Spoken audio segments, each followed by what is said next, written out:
আমি আশা করি যে আসন্ন রমজানে বাজার স্থিতিশীল থেকে নিম্নমুখী থাকবে। আশা করি যে এবছর খাদ্যমূল্যের দাম ইনশাল্লাহ বাড়বে না, আল্লাহর রহমতে। আমরা আশা করি যে আমরা খেজুরের দাম কমবে, আমাদের ডালের দাম কমবে বলে আমরা আশা করি। দেখেন, আমাদের 1 কোটি লোকের যে একটা ব্যবস্থা ছিল, যেটাকে আমরা প্রাথমিকভাবে 56 লক্ষতে নামিয়ে নিয়ে এসেছি আমাদের তথ্য উপাত্ত সংগ্রহের মাধ্যমে এবং ফিজিক্যাল ভেরিফিকেশনের মাধ্যমে।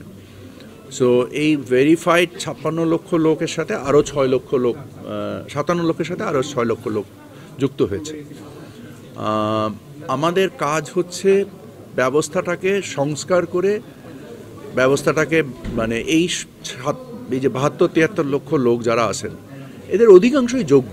এর মধ্যে এখনও অনেক ধরনের ব্যত্যয় রয়েছে, একাধিক কার্ড আছে এক একজনের নামে, তারপরে আরও ধরনের ব্যত্যয় আছে, বাট তারপরে